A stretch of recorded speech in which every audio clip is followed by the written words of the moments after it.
Ow!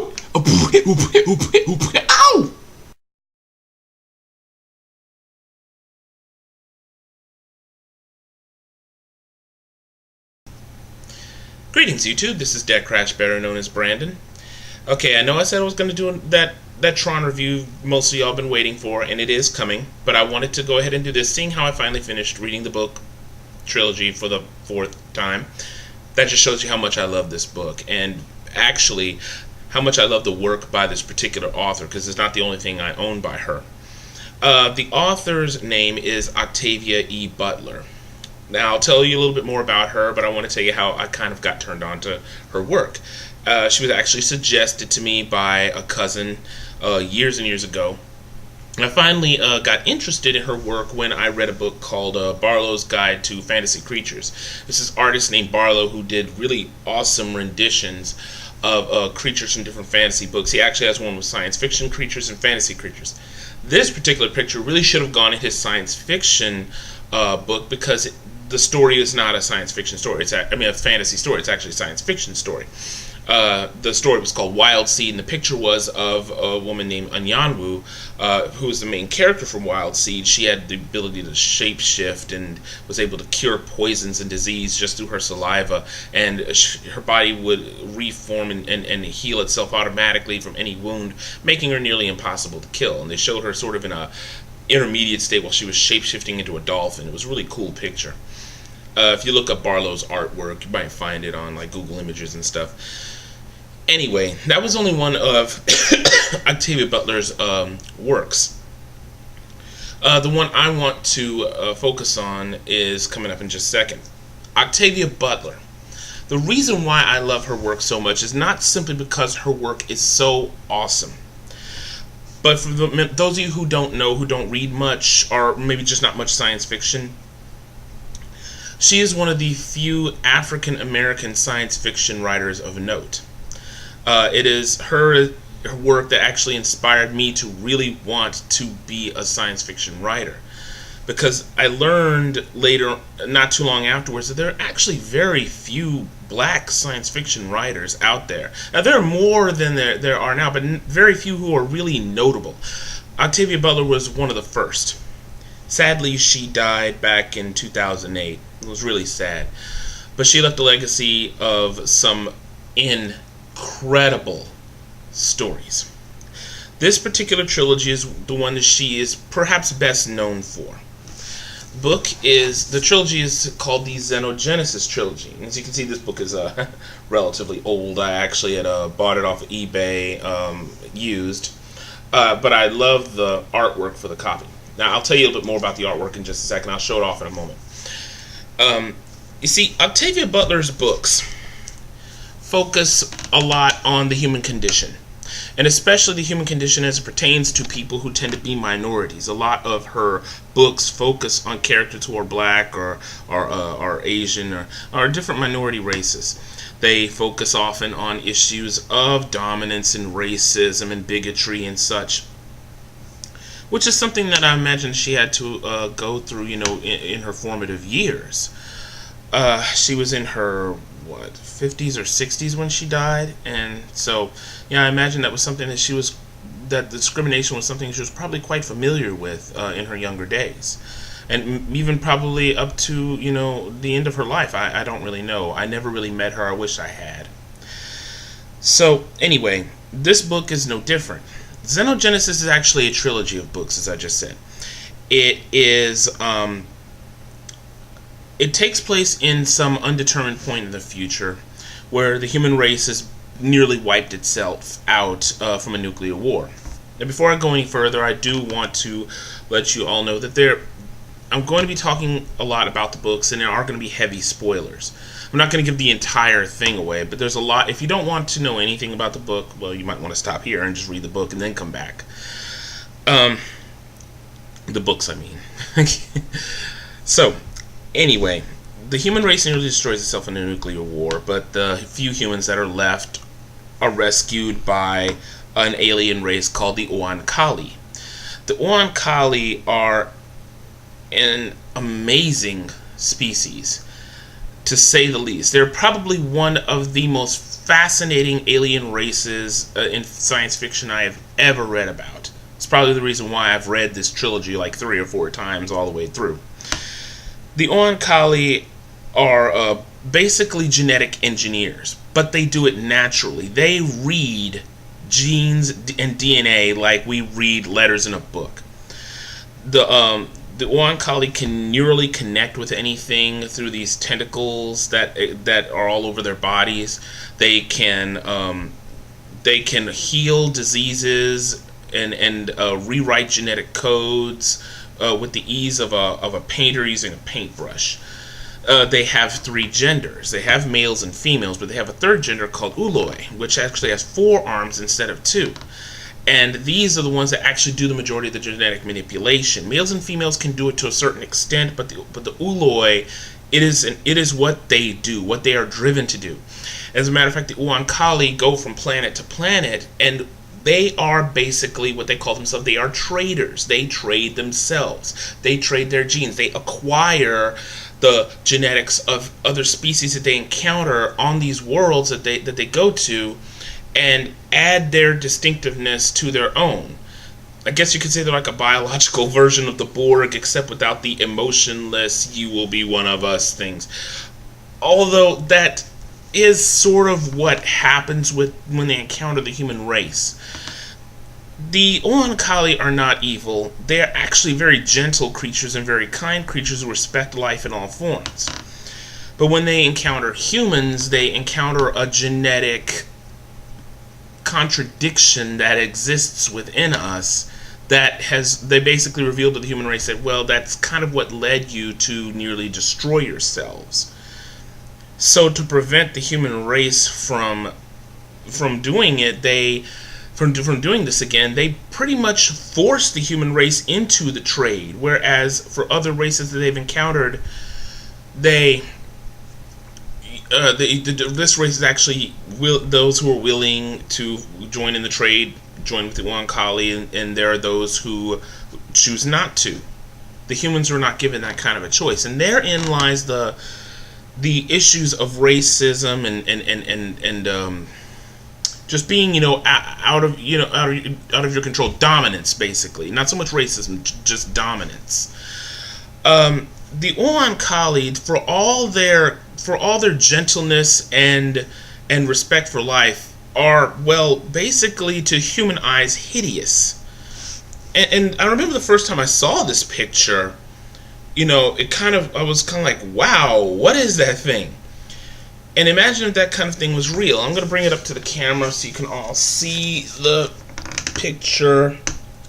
That is supposed to be an Oankali. I'm imagining that's probably Nikanj, and I'll tell you about Nikanj later. And that is most likely supposed to be Lilith, who is the main character in the first book.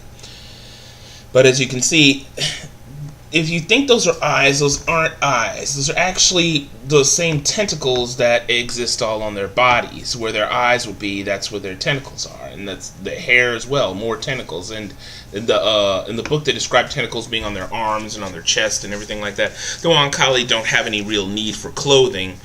They'll wear it around humans just to, for humans to feel a bit normal, but they don't really like wearing it because it interferes with the tentacles. Their tentacles are actually their sensory organs. That's how they see and hear and actually even smell and taste to a certain extent. And that's how they communicate. The Oankali are probably one of the most complex races I could probably describe, and it would take me forever to really go into all the details about them. You want to learn about them, there actually is a pretty cool entry in Wikipedia about the Oankali. Now, what I'm saying is that they force the human race basically into this trade to prevent the contradiction from destroying them again. And this is sort of a crux of the matter that kind of carries on through all 3 books. The first book is called Dawn, D-A-W-N. The second book is called Adulthood, Rites, and the third book is called Imago.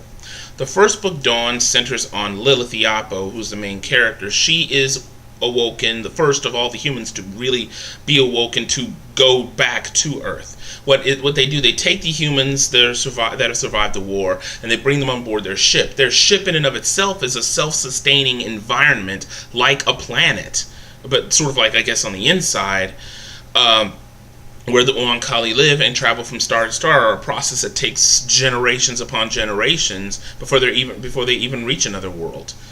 Lilith she gets trained to survive on Earth, which has actually been radically changed since the Oankali have come. The Oankali actually cleaned up the Earth's environment and made it suitable for life again.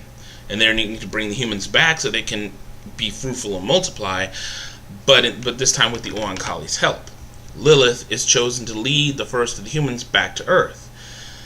Of course, when you think about what the Oankali offer, it is not something that the humans really want, because think about this, that with the Oankali, they merge genetically with the races that they encounter. The humans are not given a choice in this trade. So the Oankali join their families to human families, and the children that the human race produce are no longer human. They're actually Oankali with human properties. So to join with the Oankali to the humans means the death of their own race. But to the Oankali, without them, their race would die. The race would die anyway. So it leaves humans in sort of a catch-22 situation. Not only that, but the fact being the Oankali sort of treat humans. They're kind to humans, but in a sense they're treated like second-class citizens. So it's a very unfortunate situation that the human race has been put into, having nearly destroyed itself in a war, having to be thankful to a race which to their eyes is hideous, even though they get used to the sight of them, despite their gentle nature, and then from then on no longer be their own autonomous people, because the Oankali prevent the human race from being able to reproduce without their help. So you can see how this book touches on issues like dominance and even discrimination. Because humans are not Oankali and they can't perceive the world as the Oankali do, the humans really are second-class citizens in Oankali society, not because the Oankali forced them to be, but simply because they, are. So you have colonies of humans that just live and know that they are never able to have families. I found the whole concept that she presents, because Octavia Butler presents the human reaction to something like this. I mean, how humans react to having found out that they're no longer their own autonomous people, that in order for them to be able to reproduce, they have to basically give up the fact that their children will even be human anymore, even though these children do have basically the best of both worlds and are able to relate to humans fairly well to a certain extent, except for the whole deal with the genetic contradiction. And Lilith having to face her own, not so much inner demons, just having to face the fact that she is basically the one who agreed to be the first human to teach other humans to survive on Earth, but also to tell them what it cost their race. I thought that was an amazing story. You can really understand why humans in the later books act the way they do. They hate the Oankali for the most part. Even the humans that choose to join with the Oankali and produce children by them feel in a sense that they betrayed their own race. So that leads to the second story. But before I get to the second story, I did want to tell you, it's like the whole deal with the Oankali about their genetic manipulation. Like I said, they're a fascinating race because they don't have computers and things like that. No, every bit of their technology is completely biological in nature. They can alter people to be able to communicate with the ship. Everything is done like through chemicals and neural connection. The ship is a biological entity which is a part of the Oankali, and the Oankali are part of it. They service the needs of the ship, and the ship services their needs and is able to synthesize different biological substances, foods, fruits, vegetables. The Oankali don't eat meat. The environment is very much just like any kind of Earth-like environment on the inside of the ship. It's amazing. The very beginning of the book where they take Lilith out of her, I guess you could call it a cell, and she looks back to see her cell and she sees what it is. It's gonna floor you. If you really are, if those sci-fi geeks out there really are looking for a book series that has some seriously fascinating creatures and such like that, you will not go wrong finding this book. And I'm sorry I'm all over the place right here. I'm trying to get to the next book. I just wanted to kind of backtrack and let you know about what kind of a race the Oankali are. Really amazing. Now, the second book focuses on Lilith's first child, Akin, who's actually one of the first human Oankali hybrid children. And this is a point in time where they are on Earth, and humans have made basically a decision. Many of them choose to stay with the Oankali and reproduce with them. Others flee into the jungles and live in what are called resistor colonies. These people refuse to interbreed with the Oankali, but a lot of them realize that they're living for nothing because they can't have children. And the Oankali have basically completely healed the human race of almost any kind of genetic diseases, and have also, I think, like tripled or quadrupled the human lifespan. So they're sitting there living for centuries, not aging and not having any children. Now what this is all about is a king gets kidnapped. Now, in this point in time, a lot of human Oankali hybrid children are being kidnapped by resistor colonies. Now, the Oankali basically handle it pretty easily. They just go en masse, and they use like a knockout gas on the colonies and take the children back and bring the humans who have done it back to the ship, and they were forbidden to go back to Earth again.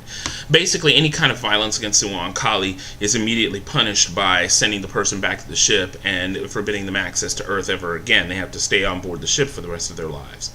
It's not they're not prisoners like in a cell or anything like that. They live with an Oankali family, and they're found productive work to do, but they just can never go back to Earth. So, like I said, like I said about the Oankali being a very gentle-natured race. But what I was trying to say is that they kidnap Lilith's child, Akin, and have him go live in this colony called Phoenix. And there, the child Akin, he learns about humans, and Akin is different from any human child anyway, because he actually has like a perfect memory from infancy, and learns and knows to talk at a very young age. And humans are very disturbed by him seeing a very tiny baby with the ability to talk just like any adult, though this child is still understanding the world around him. And so he has to understand what it is to be human, and why the humans are even resisting in the first place. And when that happens, he actually makes a decision to help the humans, despite the fact that the Oankali know that in this genetic contradiction that the humans have, that the humans will surely destroy themselves. They realize that it was unfair of them to just forbid humans to reproduce without them. And I'm not going to tell you how everything turns out, but basically the reason being is because the Oankali, when they encounter a species, they split into three groups. They call them Toat, Dinso, and Akjai. Toat leave the ship, colonize the world, and participate in the trade. Dinso stay on the ship and participate in the trade with whatever race they're trading with, but they just don't leave the ship. Akjai choose not to participate in the trade. They have humans aboard the ship, and so they have a Dinso group.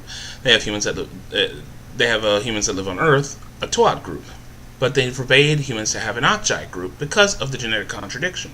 They do something at the end that helps the human race to a certain extent. The Oankali still, through reading the human genetic code, say you're still going to destroy yourselves. So it leaves that still certainty about the human race, which that's another thing, like I said, that pervades the whole trilogy, is that whole certainty that the human race is going to destroy itself. I think this was written. Well, the books were written in the early and mid '80s, where of course the threat of nuclear war was considered a very clear and present danger. So the I think Octavia Butler had sort of a very negative opinion about the human race at the time, and you can see that kind of spread throughout the book. I mean, the books pretty much do show human cruelty in various forms. So that's another pervading concept. Now, the second book, I'll admit, to me is not the most exciting out of all of them. The second book, I said, was called Adulthood, Rites. It is pretty much as it says. Akeen's passing into adulthood after being taken by these resistor humans, but learning to understand how to see things from the human point of view, which the Oankali refused to do. Him being part Oankali and part human can see things in a different light than the Oankali can. The Oankali, by the way, don't have this sort of contradiction. They, instead of being a race that seeks to dominate, they are a race that is acquisitive. They desire new things. Anything that is new, they are attracted to, like a fly to a light bulb. So, like a moth to a light bulb. There's the humans, of course. The new, unexpected things it tends to frighten us. The Oankali are not like that. That goes hand in hand with the whole contradiction thing, which I will let you read about in the books. Moving on to the third book, because I'm spending way too much time on this. Third book, Imago, focuses on another human Oankali hybrid, Jodas. This takes place about well over a century later. Jodas actually ends up becoming the first human Oankali Uloi, the third gender among the Oankali that I talked about earlier on in the video. But he is cut above the rest of the Uloi among the Oankali because he is given certain things that the Oankali have gotten from the human race to make him able to make changes much more quickly than any kind of Uloi that has ever existed. But it has also instilled in him a flaw that makes him, well, I keep wanting to say him. The Uloi are, of course, the third gender. I have to say it when referring to Jodas. Jodas needs humans to survive.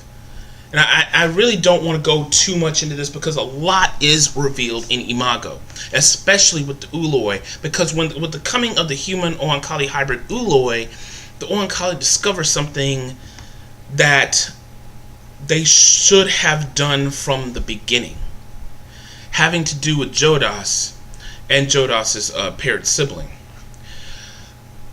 This one basically kind of brings everything together and shows how Jodas can be either a living poison that destroys everything it touches, or the bridge that the Oankali needed between themselves and the human race.